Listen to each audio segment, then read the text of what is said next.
ഇന്ന് നമ്മൾ ചിന്തിക്കുവാനായിട്ട് ആഗ്രഹിക്കുന്നതായിരിക്കുന്ന വിഷയമെന്നത് അപ്പോസ്തലനായിരിക്കുന്ന വിശുദ്ധ പൗലോസ് കൊരിന്ത്യർക്ക് എഴുതാതിരിക്കുന്ന 1-ാം ലേഖനത്തിൻ്റെ 1-ാം അധ്യായം 22 മുതൽ 24 വരെയുള്ളതായിരിക്കുന്ന വാക്യങ്ങളുടെ ആശയമാണ്.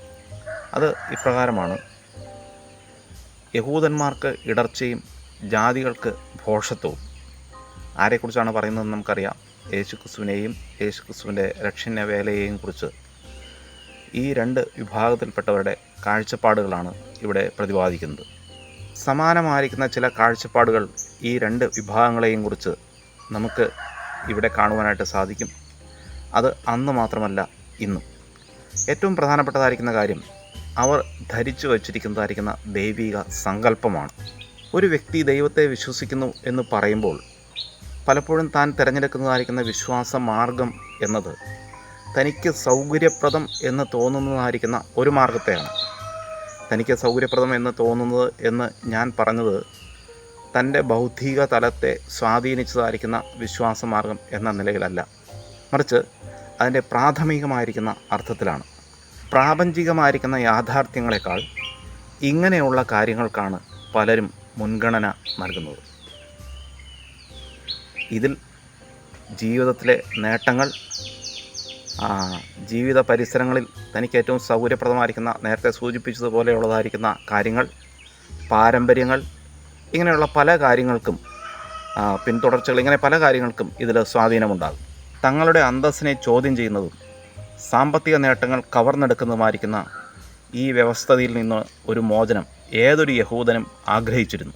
വ്യക്തമായി പറഞ്ഞാൽ, അത്ഭുതകരമായി റോമാ സാമ്രാജ്യത്തെ കീഴടക്കി തങ്ങൾക്ക് സ്വാതന്ത്ര്യം നേടിത്തരുന്ന ഒരു രക്ഷകനെയാണ് അവർ പ്രതീക്ഷിച്ചത്. പക്ഷേ ജനനം മുതൽ എളിയവരോട് കൂടെയായിരുന്നായിരിക്കുന്ന യേശുക്രിസ്തു അവരുടെ കാഴ്ചപ്പാടനുസരിച്ചല്ല ജനിച്ചതും ജീവിച്ചതും ശുശ്രൂഷിച്ചതും. രാഷ്ട്രീയമായി ഇസ്രായേലിൻ്റെ സ്വാതന്ത്ര്യം നേടിത്തരാത്ത ഒരുവനെ രക്ഷകനായിട്ട് കാണുവാൻ അവർക്ക് കഴിഞ്ഞില്ല. ക്രൂശിൽ തൂങ്ങിയ കള്ളന്മാരിൽ ഒരുത്തൻ പറഞ്ഞതുപോലെ, സ്വയം രക്ഷിക്കുവാൻ കഴിയാത്ത ഇവൻ എങ്ങനെ നമ്മെ രക്ഷിക്കും?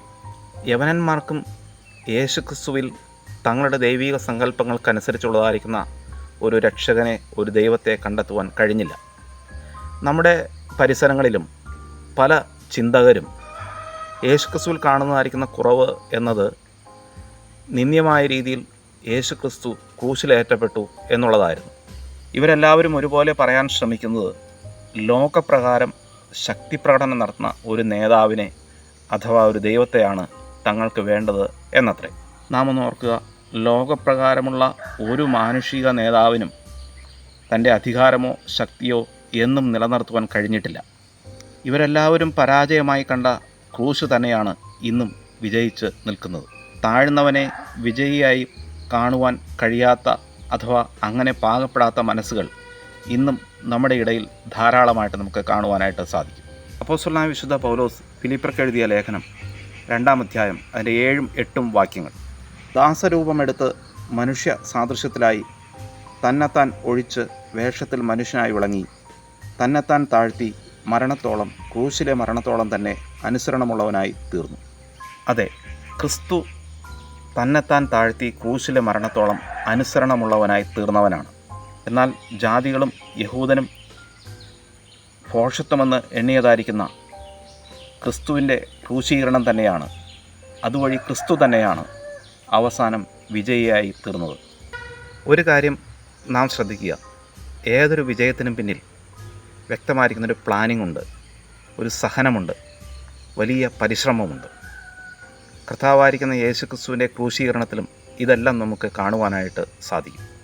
ക്രിസ്തുവിൻ്റെ ക്രൂശീകരണം എന്നത് ലോകസ്ഥാപനത്തിന് മുൻപേ തീരുമാനിക്കപ്പെട്ടതായിരുന്നു എന്ന് പഴയ നിയമ വേദഭാഗങ്ങൾ വളരെ വ്യക്തമായി നമ്മോട് സൂചിപ്പിക്കുന്നു. വിസ്താരഭയത്താൽ അവയെല്ലാം ഞാനിവിടെ പ്രതിപാദിക്കുന്നില്ല. നാം ഉറപ്പിക്കേണ്ട പ്രധാനപ്പെട്ടതായിരിക്കുന്ന ഒരു കാര്യം, നമുക്ക് രക്ഷ നേടിത്തരുന്നത് ഏതെങ്കിലും ഒരു സൂപ്പർ ഫോഴ്സ് അല്ല, മറിച്ച് സർവശക്തനായിരിക്കുന്ന ദൈവം തന്നെയാണ്. ആ ദൈവത്തിൻ്റെ പ്ലാനാണ്, അത് നിറവേറ്റിയത് കർത്താവായ യേശുക്രിസ്തുവാണ്. നാം രക്ഷ നേടുക മാത്രമല്ല, ദൈവവചനമെന്ന മായമില്ലാത്ത പാൽ കുടിച്ച് രക്ഷയിൽ വളരുവാനും ദൈവം നമ്മെക്കുറിച്ച് ആഗ്രഹിക്കുന്നു. ദൈവത്തിൻ്റെ പരിശുദ്ധാത്മാവ് അതിനായി നമ്മെ സഹായിക്കട്ടെ. മറ്റൊരു വിഷയവുമായി നമുക്ക് വീണ്ടും കാണാം. ക്രിസ്തുവിൽ നിങ്ങളുടെ സഹോദരൻ സുവിശേഷകൻ ജോയ് ഇ വി.